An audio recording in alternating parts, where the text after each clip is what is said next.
નમસ્કાર મિત્રો, સ્વાગત છે તમારું ગુજરાત સંદેશ યુટ્યુબ ચેનલમાં। મિત્રો, આજના તાજા સમાચાર વિશે વાત કરતા પહેલા જો તમે અમારી ચેનલમાં નવા છો તો નીચે લાલ કલરનું સબસ્ક્રાઇબ બટન આપેલું જ છે, તેને દબાવીને બાજુમાં રહેલા ઘંટડી બટનને પણ દબાવી દેજો, જેથી મારા આવનારા તમામ વિડીયોની માહિતી તમને મળતી રહે। ધોધમાર વરસાદ સાથે મિની વાવાઝોડું, આકરી ગરમી વચ્ચે ફરી ધોધમાર વરસાદના સમાચાર છે। ગુજરાતમાં ગરમીનો પ્રકોપ તો સહેજ સાથે જ કમોસમી વરસાદ પણ આવ્યો છે।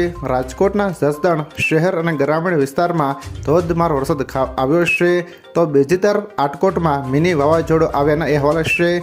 વરસાદમાં ખેતરોમાં પાણી ભરાયા હતા, વૃક્ષો અને વીજપોલ ધરાશય થયા હતા, કાચી દુકાનોના સાપરા ઉડ્યા હતા। ગુજરાતમાં પણ વરસાદી માહોલ છે। ત્યારબાદના અગત્યના સમાચાર વિશે વાત કરીએ તો સુરતની સુમુલ ડેરીના પશુપાલકો માટે સારા સમાચાર, પશુપાલકોને બોનસ મળે છે।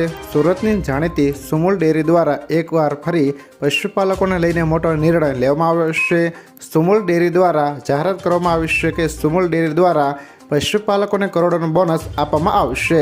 સુમુલ દ્વારા સુરત તાપીના 2.5 લાખ પશુપાલકોને 1 કિલો ફેટ દીઠ 115 રૂપિયા મળશે, તે 4 જૂનના દિવસે જમા થશે। ત્યારબાદના અગત્યના સમાચાર વિશે વાત કરીએ તો ચૂંટણીના પરિણામ બાદ મોબાઈલ રિચાર્જના ભાવમાં 50% જેટલો વધારો થાય તેવી શક્યતા। ભારતમાં ચૂંટણીની મોસમ ચાલુ છે। લોકસભા ચૂંટણી બાદ મોબાઈલ બિલ મોંઘા થઈ જશે। ટેલિકોમ કંપનીઓ દ્વારા ટેરિફ વધારવાની તૈયારી પૂર્ણ કરી દેવામાં આવી છે। આ વધારો શહેરી અને ગ્રામીણ બંને વિસ્તારોમાં જોવા મળે છે।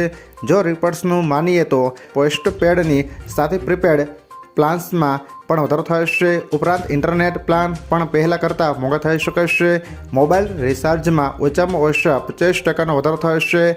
ટેલિકોમ કંપનીઓનું કહેવું છે કે આ પ્રકારનું પગલું પ્રતિ વપરાશકર્તા સરેરાશ આવક વધારવાના ઉદ્દેશથી લેવામાં આવી રહ્યું છે। ટેલિકોમ ઓપરેટર્સ 5G માટે કરેલા મોટા રોકાણને નફામાં પરિવર્તિત કરવા માટે રિચાર્જ દરોમાં 50% જેટલો વધારો કરશે તેવું અનુમાન જાણકારો દ્વારા લગાવવામાં આવી રહ્યું છે। ત્યારબાદના અગત્યના સમાચાર વિશે વાત કરીએ તો માવઠાથી ખેડૂતોને થયેલા પાક નુકસાનીનું વળતર અંગે નિર્ણય।